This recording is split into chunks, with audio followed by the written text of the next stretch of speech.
Have you ever had a relationship that felt perfect most of the time, but then one day something happened that made you question everything? Imagine someone you love suddenly crossing a line, physically, emotionally, and in ways that make you feel trapped in a mix of confusion and fear. That's exactly what happened to a woman I'm about to tell you about. And by the end of this story, you might find yourself asking, is this just a rough patch, or is it the start of something much darker? So let's set the scene. Our story begins with a couple who have been together on and off for almost 2 years. They've been in a steady stretch for 8 months. The woman, who's 29, has 2 kids, and her boyfriend, 37, also has 2 from his previous marriage. Life was starting to feel manageable. Earlier in the year, she lost her job and was planning to move back in with her parents 2 hours away, but instead her boyfriend moved in with her in November. It seemed like a supportive gesture. Then she landed a great new job, things were going well, and life seemed to be settling into a routine. But when the holidays rolled around, the cracks started to show. She had her own family traditions, especially for Christmas Eve. For years, she had celebrated with her children, baking cookies, making Christmas treats, drinking hot chocolate, and watching Christmas movies. It was something she'd been doing alone as a single mom for 5 or 6 years. And it meant a lot to her. But her boyfriend had his own traditions. Being Hispanic, his family celebrated Christmas Eve until midnight, and he made it clear he expected her to go with him. In fact, he told her that if she didn't, their relationship would have problems because, in his words, his woman should be with him. Feeling pressured and wanting to keep the peace, she agreed to go.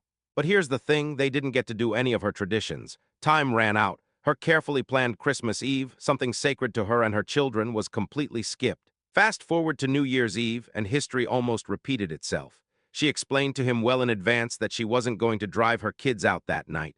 Not only is it unsafe with potential drunk drivers on the road, but it's also a particularly difficult holiday for her. It's the only holiday she ever spent with her dad, who had passed away the previous year.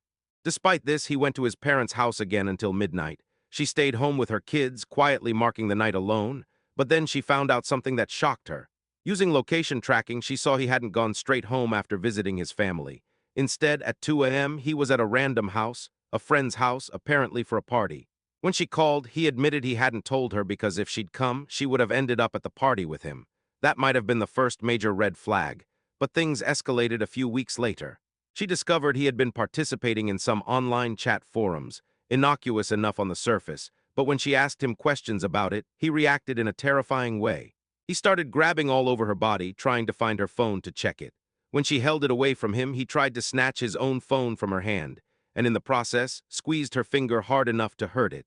He was 5'6" and muscular. She was only 5'0" and 115 pounds. The imbalance of size and strength made this feel threatening. Then he didn't stop. He kept grabbing her, leaving small bruises on her arms and scratches on her fingers. And when she tried to get away, he attempted to forcefully kiss her. She blocked him, holding her arms up, and thankfully he didn't succeed, but the intent was clear. Now she admits she still loves him and struggles to rationalize the behavior. He's typically sweet and gentle, and this was completely out of character. But as she reflected, she realized the combination of physical aggression, violation of boundaries, controlling behavior around holidays, and habitual lying was alarming.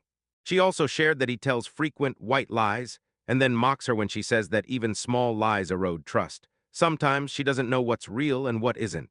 That kind of psychological manipulation, even in small doses, adds to a sense of uncertainty and anxiety in the relationship. After this escalation, she made a decision. She's moving away and ending the relationship. But it's complicated because he's being nice again, acting like her best friend.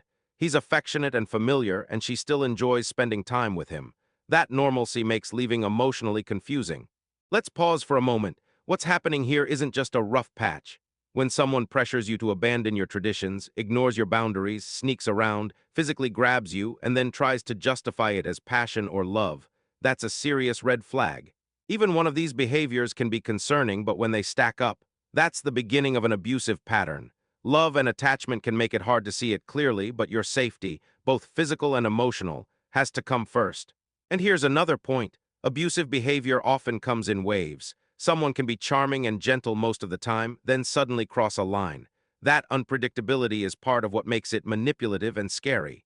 So, what do you think? Was this just a bad moment, or does it look like the start of an abusive relationship?